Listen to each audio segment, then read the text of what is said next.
Hello friends, today's video is about the Battle of Plassey, the battle that transformed the East India Company from a trading company into a political power in India. The Mughal Empire was started by Babur, after that Humayun, and after Akbar came Jahangir, who became the fourth Mughal emperor in 1605. This was the time when British East India Company came to India for trading.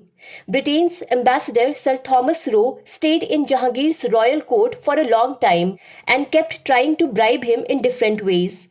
In no time, Thomas Roe became Jahangir's special man, and in this way, the British East India Company got permission to trade in India.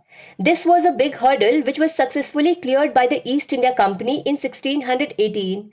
After this, by 1647, the East India Company had set up around 23 factories in different parts of India. In 1627, after Jahangir, Shah Jahan, and after that in 1658, Aurangzeb became the sixth Mughal king. During the time of Aurangzeb, French East India Company of France also came to India. They also got permission to set up factories. In the year 1700, an important development related to Bengal took place.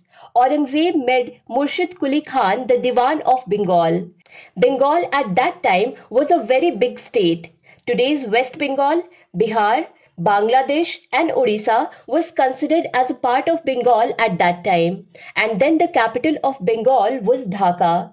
In 1704, Murshid Quli Khan shifted the capital of Bengal from Dhaka to Murshidabad. Aurangzeb ruled till 1707. After that, two more minor kings came, Bahadur Shah first and Jahandar Shah. Then came the ninth Mughal king in 1713, Farrukh Shiar. Farrukh Shiar waived all the taxes of East India Company in 1717, and at the same time Murshid Quli Khan was announced the first Nawab of Bengal. Murshid Quli Khan used to share revenue from Bengal with the Mughal Empire, but in 1719, after Farrukh Shiar, the hold of Mughal Empire on Bengal ended completely, and Bengal was becoming an independent state. In 1727, Murshid Quli Khan made his son-in-law Shuja Uddin Muhammad Khan the Nawab of Bengal. Shuja Uddin had a loyal soldier, Ali Vardi Khan. Looking at Ali Vardi Khan's ability, he was soon made the general of the army. And after some time, in 1733, Ali Vardi Khan was also made the deputy subedar of Bihar. But in 1739, after Sujauddin, Sarfaraz Khan became the Nawab of Bengal. Ali Vardi Khan did not want to remain as a deputy subedar anymore. In 1740, he killed Sarfaraz Khan in the Battle of Giria and made himself the Nawab of Bengal. Ali Vardi Khan remained the Nawab of Bengal till 1756. After his death in 1756, Ali Vardi Khan's grandson Sirajuddin Daulah became the Nawab of Bengal at the age of 23. Sirajuddin Daulah saw that Britishers were building their forts etc. in Bengal. Fort William, which was a fort of British East India Company, its fortification was also going on.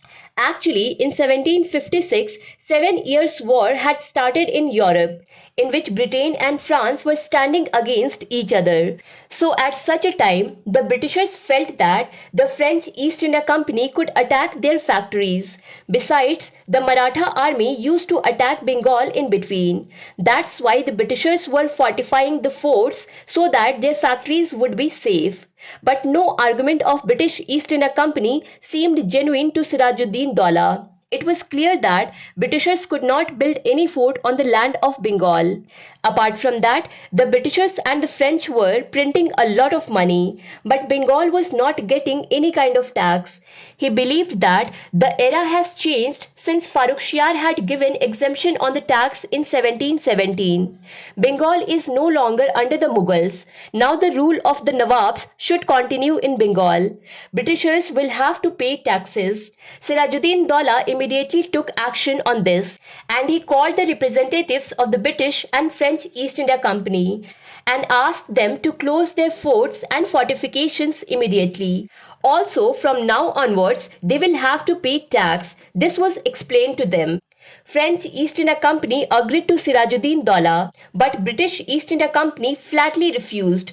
So Sirajuddin Daulah took his big army and attacked Fort William.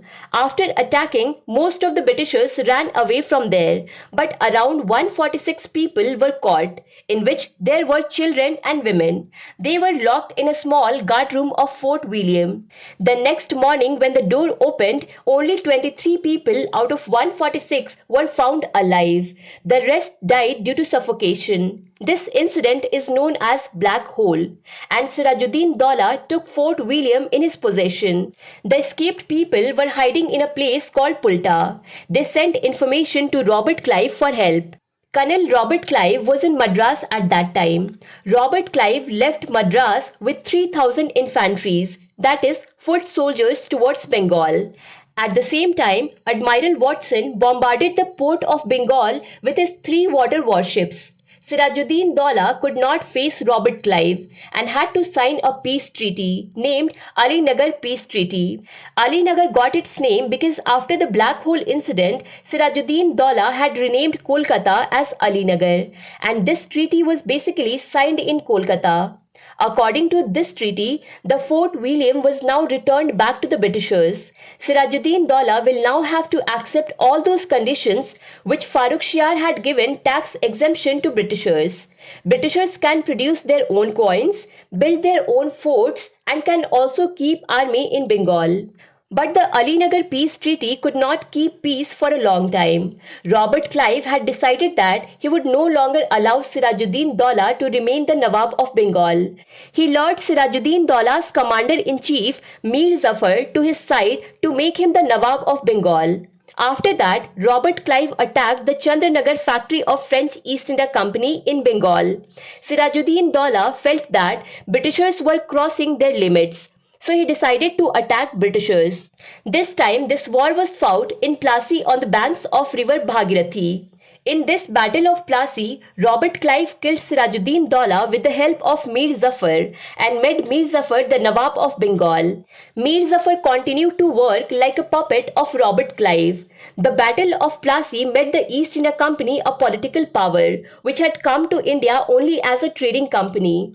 Historians see this event as the beginning of the imperialism of the East India Company. So this was about the Battle of Plassey. Many history topics and videos are available on Bookstawa channel. You will find the link in the description box. If you like this video, then do not forget to press like button. Share this video with your friends on WhatsApp and Facebook. To understand Indian history and Indian polity in detail, do follow Bookstawa playlist. Link is given in the description box. Thank you for watching.